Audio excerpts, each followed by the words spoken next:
좌우 앞뒤로 인사하겠습니다. 성령님 우리와 함께 하십니다. 네, 큰 은혜 주실 줄로 믿습니다. 지난 주간에 우리가 말씀을 아마 기억하실지 모르겠습니다만은 은혜 받은 자의 삶에 대해서 말씀을 생각했습니다. 은혜 받았다고 하는 말은 많이 사용하는데 정말 우리가 은혜 받는 것만큼 큰 복이 없습니다. 은혜가 중요한가? 은혜 받은 자의 삶 가운데 우리가 첫째 나타나는 그 삶의 모습이 하나님의 주권을 인정하는 삶이 된다. 그렇게 했습니다. 주권의 삶을 인정한다는 것은 내가 오늘까지 살아온 삶이 내 힘으로 살아온 것이 아니구나. 전적으로 하나님의 도우심과 하나님의 역사 속에 오늘까지 살아왔구나 하는 것을 고백하게 되어진다는 말입니다. 그렇게 되면 우리의 삶이 어떠한 조건과 환경 속에서라도 가장 늘 감사가 나올 수밖에 없고, 그런 삶을 살아가는 사람은 절대로 현실에 얽매여 살아가지 않는다 이렇게 했습니다. 나그네의 삶을 살기 때문에 우리는 이 땅에 살면서 아무리 그 사람이 성공을 했다 할지라도 거기에 만족하지 않습니다. 아무리 고통 가운데 산다고 해도 거기에 얽매이지 않는다는 겁니다. 왜냐하면 우리는 언제 이 세상을 떠나 하나님 앞에 설지 모르는 인생이기 때문입니다. 그리고 은혜 받은 자의 삶은 어떤 어려움이나 장애물이 있어도 두려워하지 않고 담대하게 세상을 살아갈 수 있다 이렇게 했습니다. 왜냐하면 은혜 받은 자라고 하는 말은 한마디로 말하면 하나님의 도움으로 사는 사람, 하나님과 함께하는 사람이기 때문에 내게 능력 주시는 자 안에서 내가 모든 것을 할 수 있느니라 이렇게 고백할 수 있기 때문에 어떤 장애물이 있고 힘든 일이 있어도 절망하거나 두려워하지 않는다는 겁니다. 그래서 우리가 이 세상에서 제일 큰 복을 받은 사람은 바로 이 은혜 받은 사람이 가장 큰 복을 받은 사람인 줄로 믿으시기 바랍니다. 은혜가 최고의 복이라는 거죠. 그러면 은혜가 좋다, 은혜가 최고라고 하면 은혜를 받아야 됩니다. 은혜가 좋다, 은혜가 좋다고 하면서 은혜를 받을 생각하지 않는다면 뭔가 그 사람은 잘못된 사람입니다. 가령 어떤 병든 사람이, 어떤 사람이 나는 어떻게 하니까 병이 낫더라 이런 얘기를 들으면 관심을 가지고 나도 한번 그렇게 해봐야 되겠다 하는 그런 마음이 있어야 되죠. 그래야만 치료가 될 수 있는 것이죠. 미국에 간 사람들이 소망은 미국 시민권을 얻는 것이라고 합니다.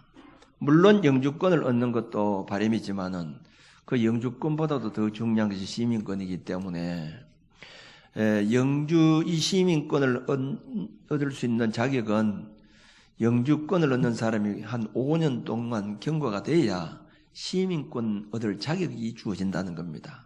그러면 만일 이 시민권이 주어지면 완전히 미국 사람이 되는 겁니다. 미국의 보호와 혜택을 받고 살아가는 겁니다. 그래 좋으면 시민권을 얻을 수 있는 기간이 됐는데 이렇게 하면 시민권을 얻을 수 있습니다 하는데도 불구하고 만일 가만히 있다고 하면 바보지 그 사람은. 길이 있다고 하면 어떻게 하더라도 시민권을 얻으려고 노력하는 겁니다. 자, 우리가 이렇게 은혜 받은 것이 좋다고 하면 은혜 받으려고 우리가 노력해야 된다는 겁니다. 만일 은혜에 관심이 없다고 하면 그 사람은 신앙인이라 할 수가 없는 겁니다. 은혜를 받아야 우리가 살아갈 수가 있습니다. 그런데 제가 말하는 것은 이 은혜는 하나님의 은혜를 말합니다. 왜냐하면 은혜는 여러 가지 은혜가 있습니다. 자식이 부모에게 받은 은혜도 있을 수가 있습니다. 부모가 재산을 많이 물려주니까 그 부모의 은혜 속에 살아가는 자식들, 그건 부모의 은혜입니다. 제자가 스승의 은혜를 받고 공부를 하는 학생들도 있습니다. 또 친구들이 은혜가 있어요. 다윗과 요나단의 관계 보면 다윗은 요나단의 은혜를 많이 받았습니다. 사울 왕의 아들이고 요나단이 왕이 될 수 있는 세습의 그 권리가 있는데도 불구하고 요나단이 적극적으로 이 다윗을 사랑해주고 보여주기 때문에 요나단이 은혜를 많이 받았습니다. 근데 오늘 제가 말하는 것은 이런 은혜가 아니고 하나님의 은혜입니다. 자, 지난번에 우리가 이 다윗과 함께 하신 하나님의 은혜 이렇게 생각했는데 이 다윗뿐만 아니라 성경에는 하나님의 은혜를 받은 사람들이 많이 나오지요. 이 은혜를 도움이라고 이렇게 했는데 하나님의 도움을 받고 산 사람들이 많이 나온다 이 말입니다. 다니엘 같은 사람들, 요셉 같은 사람들, 요셉이 애굽의 종으로 내려가서 종이 될 수 있었다고 하는 것은 하나님의 은혜를 받은 거죠. 야곱 같은 경우 다 하나님의 은혜를 받았습니다. 이 은혜 받은 사람들이 많이 나오는데 이들이 어떻게 은혜를 얻게 되었는가? 우리 역시도 이 은혜를 얻기 위해서 어떻게 해야 할 것인가 하는 것을 살펴보면서 은혜를 나누고자 합니다. 첫째는 은혜를 얻는 첫째 조건이 뭐냐? 첫째는 주님 앞에 와야 합니다. 오늘 본문 16절 말씀 보면 그러므로 우리는 긍휼하심을 받고 때를 따라 돕는 은혜를 얻기 위하여 은혜의 보호자 앞에 담대히 나아갈 것이니라. 은혜를 얻기 위하여 은혜의 보호자 앞에 담대히 나아갈 것이니라. 요즘 이 코로나로 말미암아 비대면 예배라는 것이 나와서 할 수 없이 교회에 나오지 못하고 집에서 영상을 보면서 예배를 드리는 사람들이 많이 있습니다만은 여기에 우리가 영상을 보면서 참 은혜 받기가 힘이 듭니다. 힘이 많이 든다는 거죠. 어렵다는 겁니다. 여기 하나님의 보호자라는 말은 원어를 보면 드론노스라는 말인데 하나님의 보호자, 하나님의 보호자는 영적으로 하나님의 임재의 상징인 성전을 말하는 겁니다. 물론 하늘나라를 말하죠. 이 땅에서 하나님의 보호자면 이 성전을 말하고 있는 겁니다. 우리가 은혜 받으려고 하면 첫째는 성전으로 나와야 된다는 겁니다. 우리 교회를 볼 때에 우리 교회가 정말 오늘까지 참 은혜 가운데 지날 수 있었다고 고백할 수 있었던 이유가 참 코로나가 극심한 가운데 작년 같은 경우에는 국가에서 예배를 중단하도록 이렇게 지침을 내렸잖아요. 그럼에도 불구하고 우리가 한 번도 예배를 빠뜨린 일이 없고 예배를 드린 것에 대해서 아마 하나님이 우리에게 은혜를 베풀어 주셨다. 저는 그렇게 고백합니다. 만약 이 얘기를 하면 교회가 당연히 국가의 지침에 순종하는 것이 정상적이지 않느냐고 할지 모르지만은 그러나 그때나 지금이나 지금 그렇게 다를 바가 없다는 거죠. 그런데 지금은 그렇게 엄격하지 않는데 그 당시는 조심하도록 하면 될 것을 아예 예배 금지 지침을 내린 것은 형평상 이건 고려하지 않는 지나친 방역 지침을 내렸기 때문에 우리 교회가 예배를 드렸다고 하는 것은 절대로 무리라고 보지 않습니다. 그러므로 하나님께서 우리 교회에 은혜를 내려주셨다. 저는 그렇게 봅니다. 성전을 가까이 하라는 말은 하나님을 가까이 하라는 말입니다. 그래야 은혜를 얻을 수 있다는 겁니다. 성도들이 세상을 가까이 하면 절대로 하나님의 은혜를 받을 수가 없습니다. 세상과 가깝다고 하는 말은 하나님과 멀어졌다는 말입니다. 그래서 야고보 4장 4절 말씀 보면 가늠한 여인들아 세상과 벗된 것이 하나님과 원수됨을 알지 못하느냐. 그런즉 누구든지 세상과 벗이 되고자 하는 자는 스스로 하나님과 원수되는 것이니라. 요한일서 4장 15절 말씀 보면 이 세상이나 세상에 있는 것들을 사랑하지 말라. 누구든지 세상을 사랑하면 아버지의 사랑이 그 안에 있지 아니하니 이렇게 했습니다. 그러므로 우리가 은혜 받기 위해서는 하나님을 가까이 해야 합니다. 야고보서 4장 8절에 보면 하나님을 가까이 하라. 그리하면 너희를 가까이 하시리라. 죄인들아 손을 깨끗이 하라. 두 마음을 품은 자들아 마음을 성결하게 하라. 이렇게 했습니다. 하나님을 가까이 하는 것이 은혜를 받는 길이고 하나님을 가까이 하는 것이 은혜의 보호자 앞에 성전 앞으로 나오는 것을 말하는 겁니다. 우리가 은혜 받으려고 하면 먼저 성전 앞으로 교회로 나와야 된다는 것이죠. 두 번째, 은혜를 얻기 위해서는 사모하는 마음이 우리 속에 있어야 됩니다. 하나님은 무엇이든지 사모하는 사람에게 주신다는 것을 여러분 믿으시기 바랍니다. 병도요, 낫기를 사모하는 사람에게 하나님께서 치료의 은혜를 주시는 거예요.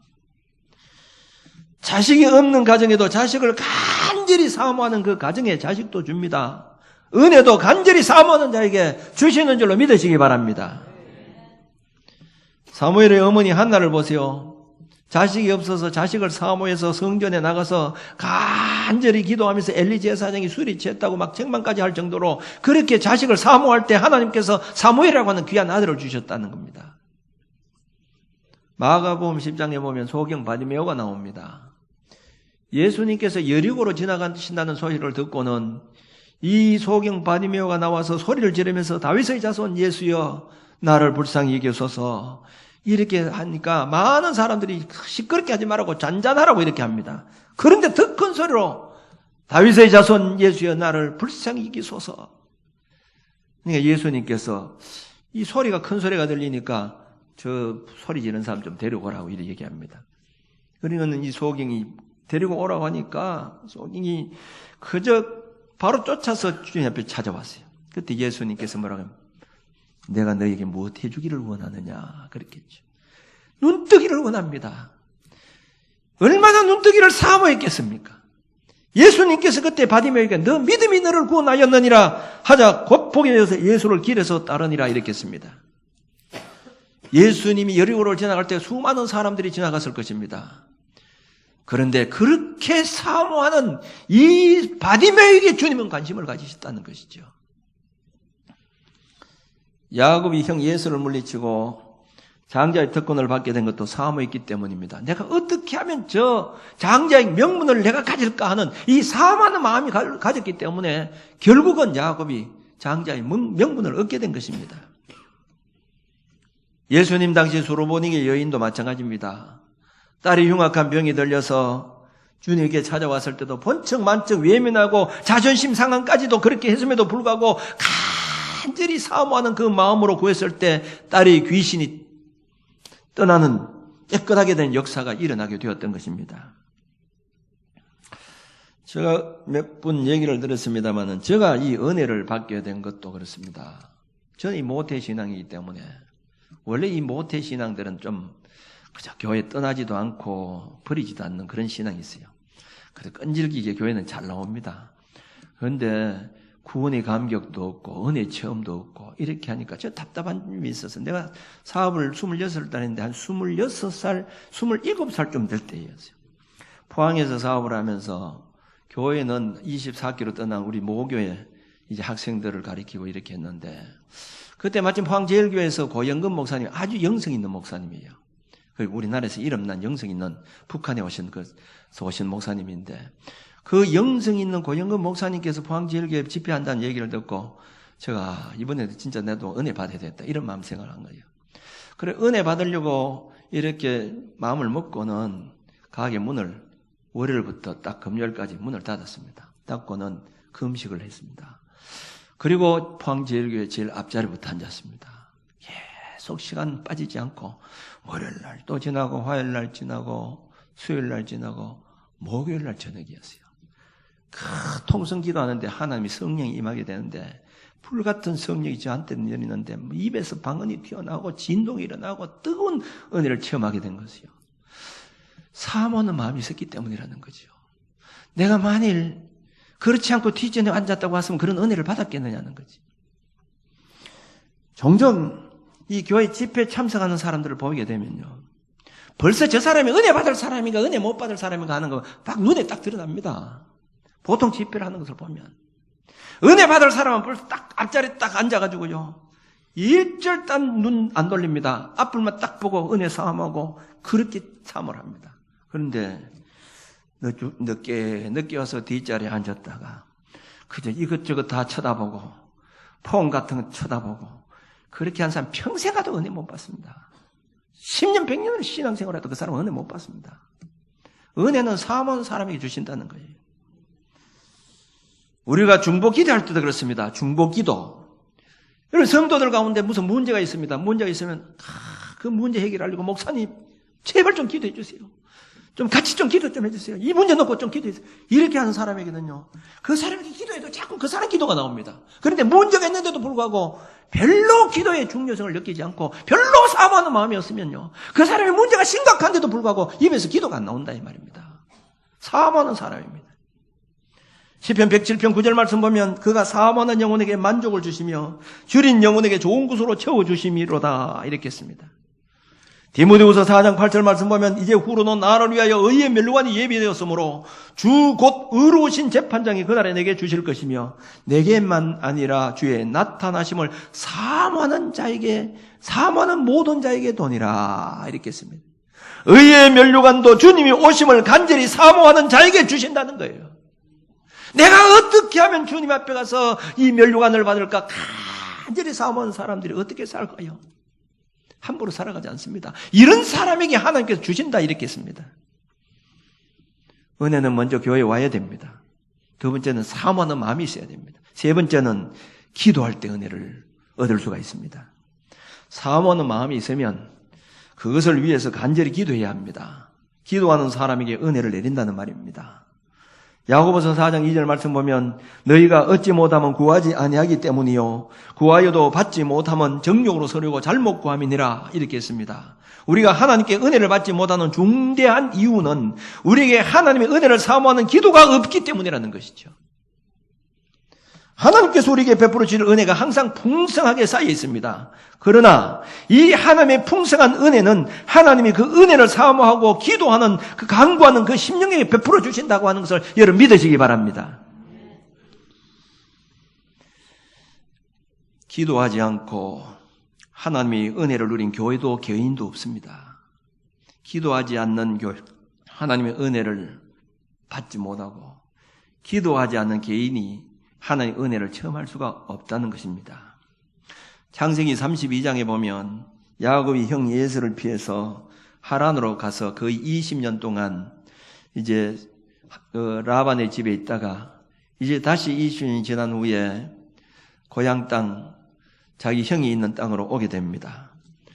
형을 만나기가 두려워서 종들을 먼저 보내서 형의 동태를 살피고 보고하도록 이렇게 했습니다. 그런데 그 종들이 돌아와서 하는 말이 형이 400명을 거느리고 동생을 만나러 온다는 소식을 접하게 됩니다. 야곱 한 사람 동생을 만나기 위해서 400명을 동원된 것은 절대로 이 동생이 반가워서 만나려고 하는 것이 아니었다는 것입니다. 이 소리를 들으니까 마음이 답답하죠. 그때 야곱은 하나님께 엎드려 기도하게 된 겁니다. 창세기 32장 11절 12절을 보면 내가 주께 간구하오니 내 형의 손에서 에서의 손에서 나를 건져내시옵소서. 내가 그를 두려워하면 그가 와서 내 처자들을 칠까 겁이 나기 때문입니다. 지금 20년 동안 벌어놓은 재산 형 만나면 잘못하면 다 없어질 수 있습니다. 죽을 수도 있어요. 하나님 은혜 주시옵소서. 하나님 뼈 엎드려 기도했습니다. 근데 어떻게 되었습니까? 형을 만나는 순간에 형이 완전히 다른 형이었습니다. 그 동생을 붙잡고 둘이 얼싸안고 우는 그런 반갑게 대해주는 그런 역사가 일어나게 되었다는 것은 뭡니까? 야곱이 은혜를 받았습니다. 야곱의 은혜는 바로 그겁니다. 형을 반갑게 맞이하는 이것이 은혜입니다. 은혜를 어떻게 받았습니까? 기도하는 가운데 받게 되었다는 것이죠. 욥기서 33장 26절에 보면 그는 하나님께 기도함으로 하나님이 은혜를 베푸사 그로 말미암아 기뻐 외치며 하나님의 얼굴을 보게 하시고 사람에게 그의 공의를 회복시키느니라 이렇게 했습니다. 히스기야 병들에 고침받은 사건은 무엇 때문입니까? 히스기야 때에 아수르 군대들이 그렇게 많이 쳐들어왔는데도 불구하고 그 아수르 군대를 물리칠 수 있었던 그 은혜를 입었던 것은 무엇 때문이었습니까? 엎드려 기도했기 때문이라는 것이죠. 은혜는 먼저 주의 성전에 찾아와서 사모하는 마음이 있어야 되고 하나님께 간절한 심령으로 부르짖을 때입니다. 마지막 네 번째는 하나님의 말씀에 최고의 권위를 두고 그 말씀에 순종하는 사람에게 하나님은 은혜를 주시는 줄로 믿으시기 바랍니다. 여러분 누구의 말에 권위를 두십니까? 세상 사람들의 말입니까? 하나님의 말씀에 권위를 두고 있습니까? 대부분 사람들은 예수를 믿는다고 해도 하나님의 말씀에 권위를 두지 않습니다. 세상 사람들의 말에 귀를 기울이면서 살아가고 있다는 것이죠. 사도 바울이 죄수로 로마로 호송되어 갈 때에 이 알렉산드리아호라는 배를 타고 가는데 미항이라고 하는 곳에서 그 백부장에게 그 얘기를 합니다. 지금 이 배가 출항을 하게 되면 태풍이 일어나서 큰 타격을 입게 될 것입니다. 그렇기 때문에 출항하지 않았으면 좋겠습니다. 이렇게 얘기했습니다. 그런데 이 백부장이 선장과 선주의 말을 듣습니다. 선장과 선조의 말은 괜찮다는 겁니다. 까딱없다는 겁니다. 누구의 권위가 있겠어요? 누구의 말에 권위가 있겠습니까? 백부장은 당연히 선장과 선조의 말에 권위를 두고 출항했을 때 어떻겠습니까? 유라굴라라고 하는 큰 풍랑이 일어나서 그들이 죽을 뻔한 고통을 당하게 되었죠. 누구의 말에 권위를 두느냐 이 말입니다. 물론 그 사람들은 안 믿으니까, 사도 바울을 모르니까 그럴 수밖에 없다고 이렇게 생각하지만은, 믿는다고 하는 우리 성도들 가운데도 보면 하나님 말씀에 권위를 두지 않고 세상 것에 더 권위를 두는 경우들이 많이 있다는 거죠. 예수 믿는 사람들이 이번 코로나를 보니까요, 이 코로나를 통해서 주는 교훈이 참 많이 있는데, 우리 부모님들 가운데도 딱 코로나가 일어나니까 목사 권위는요, 저 밑에래요. 우리 아들 권위가 최고의 아들 권위가. 우리 아들이 못 가겠습니다. 우리 아들이 지금 가면 안 된다. 전부 이런 거예요. 누가 뭐라 해서 권위를 어디에 두느냐는 거예요. 어디.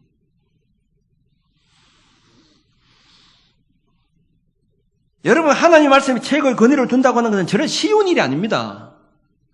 아브라함이 보세요. 아브라함이 하나님께서 이삭을 제물로 바치라고 이렇게 했습니다. 제물로 바친 이 하나님의 말씀의 권위입니다. 그런데 아브라함은 어떻게 했습니까?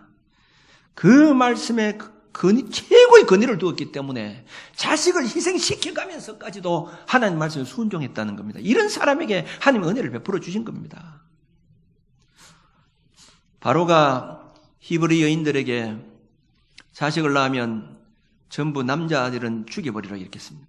그런데 히브리 여인들은 왕의 말의 권위보다도 하나님 말씀에 권위를 두었기 때문에 왕의 말에 불순종하고 살려둘 때 하나님께서 산파들에게 은혜를 베풀어 주셨다 이렇게 했습니다. 여러분, 이 신앙생활 하다 보면요, 우리가 앞으로 이런 문제가 참 많이 있을 수가 있습니다. 앞으로 예배도요, 정부의 지침에 의해서 잘못하면 우리가 그렇게 예배를 드리라 하면 드리고 드리지 마라 하면 못 드릴 그런 상황이 있을 때가 있습니다. 어디에 권위를 두느냐 이 말입니다. 하나님 말씀에 최고의 권위를 둘 때 그 사람에게 하나님의 은혜가 함께하는 줄로 믿으시기 바랍니다. 다윗이 하나님의 은혜를 많이 받은 사람이라고 했는데, 다윗을 보면 하나님의 말씀에 권위를 죽음보다도 더 중요시 여겼다는 거예요. 자기를 죽이려고 불을 켜고 이 사울이 따라다녔잖아요. 사울만 죽이면 그런 어려움이 있을 수가 없습니다. 그런데 사울을 죽일 수 있는 기회가 오게 된 겁니다. 밤에 신하들과 함께 그 진중에 내려갔을 때에 사울이 잠을 자고 있어요. 물병을 놔두고 신하들이 다 잠을 자고 있었어요. 신하들이 죽이자. 그래도 죽이지 않았습니다. 왜? 기름 부음 받은 자는 죽을 수 없다는 거예요. 하나님 명령입니다. 죽이면 자기 생명이 안전합니다. 놔두면 자기 생명이 위태롭습니다. 그럼에도 불구하고 하나님 말씀의 권위를 최고로 두었다 이 말이죠. 우리아의 아내를 통해서 간음죄를 지었을 때, 그때 당시는 왕으로서는 그 정도쯤이야 충분히 죄를 지을 수 있는 그런 상황입니다. 아마 다윗도 그렇게 생각했을는지도 모릅니다. 그런데 나단 선지자가 와서 하나님께 이 죄를 지적해 주었을 때에 그 변명하지 않았습니다. 하나님 말씀에 권위를 두었기 때문에 하나님께서 나에게 주신 말씀으로 생각하고 그 자리에 구꾸러져서 통에 자복했다는 거죠. 이런 하나님 말씀에 대한 권위를 최고로 두었기 때문에 하나님께서 다윗에게 그렇게 많은 은혜를 베풀어 주신 겁니다. 다니엘이 사자굴 속에 들어간 이유가 무엇입니까? 우상 숭배하지 말라고 하는 말씀에 최고의 권위를 두었기 때문이고, 다니엘의 세 친구 사드락과 메삭과 아벳노고도 마찬가지입니다.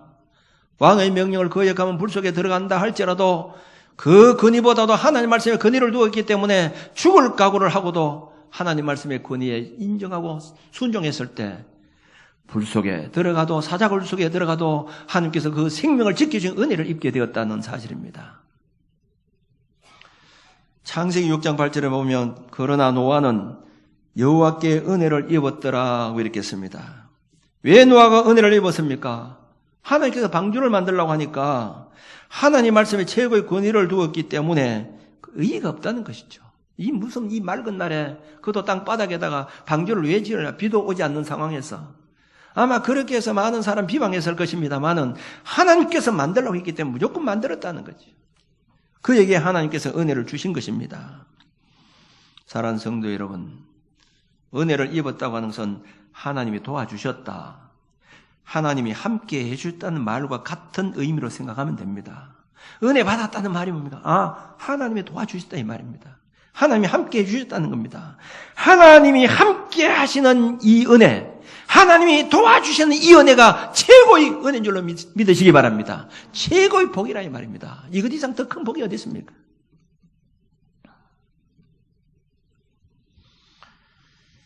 돈만 있으면 잘 살 수 있는 것 같지만 그것 가지고 불행하게 살아가는 사람들이 얼마나 많은지 모릅니다. 건강만 나면 될 줄 알지만 건강에도 행복하지 못한 사람들이 많이 있습니다. 자식이 좋은 대학, 자식이 좋은 직장에 가면 부모가 행복할 것 같지만 그런 자식을 두고도 속 썩게 하는 부모들이 얼마나 많은지 모릅니다. 하나님의 은혜를 받아야 복된 삶을 살아가는 줄로 여러분 믿으시기 바랍니다. 이 은혜를 얻기 위해서는 먼저 우리가 교회에 와야 합니다. 두 번째는 은혜를 간절히 사모해야 됩니다. 그리고 하나님께 기도해야 됩니다. 하나님 말씀에 최고의 권위를 두어야 됩니다. 목회자도 은혜를 받아야 목회를 해나갈 수 있습니다. 좋은 환경 속에서 그저 목회자가 큰 교회, 교인들이 많고 대우가 많은 교회라고 해서 절대로 옳은 목회를 해나가는 건 아닙니다. 목회자도 은혜가 있어야 되는 거예요. 그런 좋은 환경 속에도 지금 힘들고 어렵게 목회하는 목회자들이 얼마나 많은지 모릅니다. 사업하는 사람들도 마찬가지입니다. 직장생활하는 사람들도 마찬가지입니다. 자식을 두고 있는 사람들도 마찬가지입니다. 육신의 질병의 문제를 가지고 있는 사람들도 마찬가지입니다. 은혜가 있어야 된다는 거지. 하나님의 은혜를 받아야 복된 인생을 살아가는 줄로 여러분 믿으시기 바랍니다. 근본 다음 줄부터 성회가 있습니다. 이 성회가 왜 합니까? 은혜 받기 위해서입니다. 은혜 받기 위해서. 세상 모든 것을 다 중단하고 은혜 받는 일에 최선을 하시기 바랍니다. 은혜가 최고입니다. 은혜 받아야 우리가 복된 인생을 살아가게 된 줄로 믿으시기 바랍니다. 은혜 받고 날마다 살아갈 수 있는 저와 여러분들이 되어주시길 바랍니다. 기도드리겠습니다.